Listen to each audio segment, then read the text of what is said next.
ఇందు అయితే ఇంక రేఖ ఫోన్ చేసి భూషణ్‌కైతే ఇందు దొరికేసింది. ఇంక డబ్బులిచ్చేసి అని ఫోన్ చేస్తుంది. ఇంక ఇందునైతే తీసుకొని నాకు అదృష్టం కలిసి వచ్చేసింది. ఇంక నా ఆస్తి మొత్తం నాది అన్నట్టుగా ఇంక ఇందుని తీసుకొని ఇంటికైతే బయలుదేరుతుంది. ఈ లోపలైతే ఇందు రాజుని ఫాలో అవుతూ స్వరాజ్ గ్రూప్‌లో పనిచేసే ఒక ఆవిడైతే తనని వెతుక్కుంటూ ఇంటికొస్తుంది. ఇంక స్వరాజ్‌కేమో ఇంట్లో వాళ్ళు పెళ్లి సంబంధం ఆ అమ్మాయినే చేసుకోవాలి. ఇంకా అలా అంటూ ఉంటే ఇంక రాజు అయితే ఇంట్లో నుంచి వెళ్ళిపోతూ ఉంటాడు.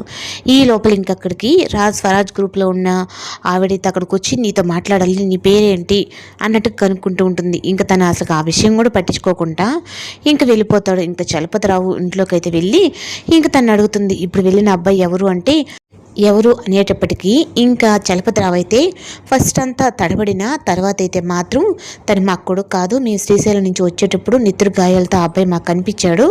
ఇంకా చుట్టుపక్కల ఎవరు లేకపోయేటప్పటికి ఇంకా ఆ అబ్బాయిని తీసుకొచ్చుకొని మేమే పెంచుకొని మా కొడుకులాగే రాజని పేరు పెట్టాము అన్నట్టుగా చెప్తాడు. మీరు ఆ అబ్బాయి ఎవరో కాదు, దుగ్గిరాల కుటుంబం వారసుడు అన్నట్టుగా ఇంకా ఆ విషయం చెప్పేటప్పటికీ ఇంకా చలపతిరావుకి అయితే ఇంకా షాక్ అనమాట. ఏంటి అంత గొప్పింటివాడ అబ్బాయి అంటే, అవును వాళ్ళకి ఒక అనాథాశ్రమం ట్రస్టే ఉంది. ఆ ట్రస్ట్లో ఇప్పుడు సేమ్ మా రాజు సార్ ఎలా ఉన్నాడో ఇప్పుడు మీ దగ్గర ఉన్న అబ్బాయి కూడా అలాగే ఉన్నాడు. ఇప్పుడు ఆ దుగ్గురాల కుటుంబం అంతా పెద్ద ప్రాబ్లంలో ఉంది. అందుకోసమే నేను మీ అబ్బాయిని కలిసి మాట్లాడి ఇప్పుడు ఆ ప్రాబ్లం సాల్వ్ చేయాలని చెప్పి ఇక్కడికి వచ్చాను అంటే, ఇంకా మాకు ఇంతవరకు తన గురించి ఎవరూ రాలేదు అని చెప్పని అన్నట్టుగా ఇంకా మా కొడుకు కానీ తనని పెంచుకుంటూ వచ్చాము అని అసలు విషయం చెప్తారు. ఇంకా కావ్య అయితే ఆస్తి మొత్తం రాసిచ్చేసిందని ఇంకా అపర్ణ అయితే ఇంకా షాక్ అవుతూ ఉంటే ఇంకా అపర్ణకైతే ఇంకా షాక్ న్యూసే చెప్తుంది ఇందు.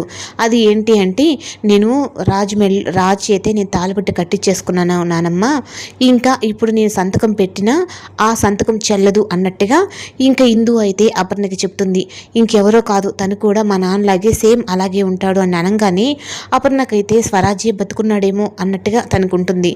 ఈ లోపల ఇంకా రేఖ అయితే ఆ లాయర్ దగ్గరికి ఆ నోటీస్ తీసుకొని వెళ్ళి చెప్పిన తర్వాత దాంట్లో మాత్రం ఇంకా దుగ్గిరాల కుటుంబం అని సంతకం పెట్టకుండా రాజు వాళ్ళ ఇంటి పేరు పెట్టి తన సంతకం పెడుతుంది. అప్పుడు ఇంకా ఆ లాయర్ అయితే ఈ సంతకం ఇవి చెల్లవు అని ఇంకా రేఖకైతే చెప్తాడు. అది ఎలా చెల్లుబాటు అవ్వదు అంటే, ఆ అమ్మాయి మేజర్ అయిపోయింది, తను పెళ్లి చేసుకుంది, ఇప్పుడు తన ఇంటి పేరు వేరేగా మారిపోయింది, అందుకే కావాలంటే చూడండి మీరు ఏ సంతకం పెట్టిందో చూసుకోకుండా సంతకం పెట్టిందని వచ్చేసారు. అయినా ఇప్పుడు ఇందు ఒకటే కాదు ఆ ఇంటి వారసుడైన స్వరాజ్ కూడా సంతకం పెడితేనే ఆస్తి నీ మీదకి వస్తుందని చెప్పని ఇంకా లాయరు రేఖకి చెప్పేటప్పటికీ ఇంకా రేఖ మత అయితే పోతుంది.